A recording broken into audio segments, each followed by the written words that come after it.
Hello everyone, this is Dilshani from Literary Genius. This is the fourth part of our ongoing series of lessons in analyzing Better My Heart by John Donne.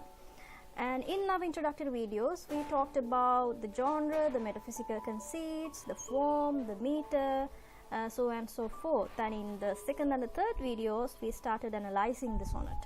And we are now in our fourth video lesson, and today we will study the last 4 lines of the octave. You already know what an octave is. It refers to the first 8 lines of the sonnet. So if you missed the introductory videos, I suggest you watch them first before watching this one. Now let's get things started. I'll first read the lines out for you, so it will help to get that feeling of the sonnet. And you are more than welcome to join me. Okay, here we go. I, like an usurped town to another due, labor to admit you, but oh, to no end. Reason, your viceroy in me should defend, but is captive and proves weak or untrue. Okay, there you go, well done. Now in these lines, the speaker compares himself to a usurped town or a captured town belonging to someone else. To another domain, it belongs to someone else. He is trying so hard to let God in, but since he is not in charge, he cannot do so because someone else owns him. Now who is this someone else who owns him? That we are yet to discover, but we'll see. As indicated in the brackets, this is actually a simile because we can clearly see he's using the word like here. If not, we could have considered it to be a metaphysical conceit, but since he uses the term like, it is kind of an extended analogy. And we could also see something else. He's clearly frustrated because he can't let God into the town, meaning that he can't allow himself to believe in him. The exclamation in the second line, oh, reveals to us that he is frustrated. So how do we know he's frustrated? Look at the second line, the exclamation, oh. And according to the discovery we made about his frustrated state of mind, we could also say something about the tone. We could say that the poet uses a frustrated tone because he is unable to let God in. And next he turns to reason. Reason is personified because it is being called viceroy or a local ruler. Reason, the local ruler who should be defending the town or the speaker, has failed to do so. He is captured and has become weak or unfaithful.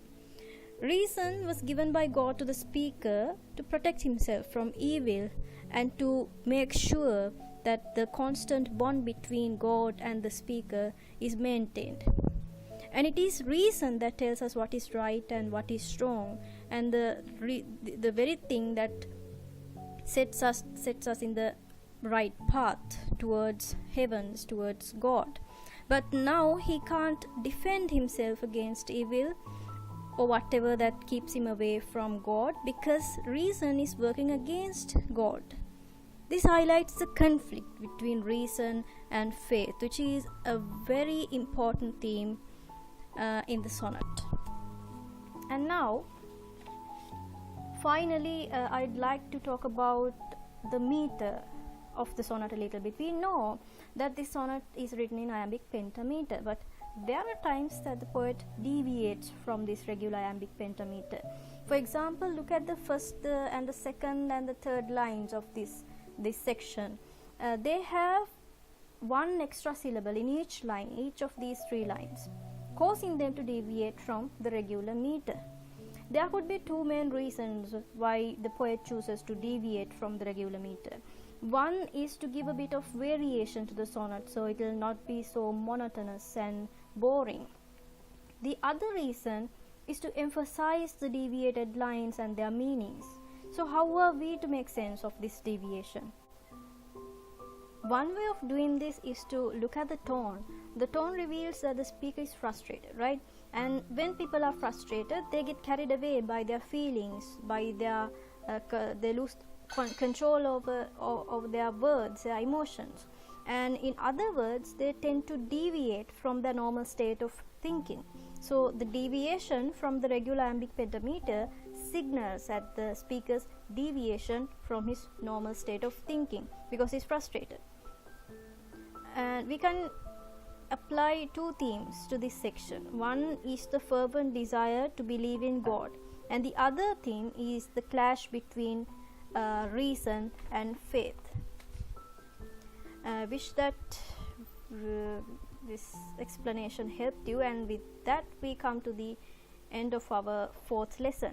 I hope that you got something out of this, and let me know if there is anything which is not clear, and I'll try to explain them again in the next video. Until then, work hard. We have, I think, 2 months left for the A-level exam. So wish you luck, and thanks for watching.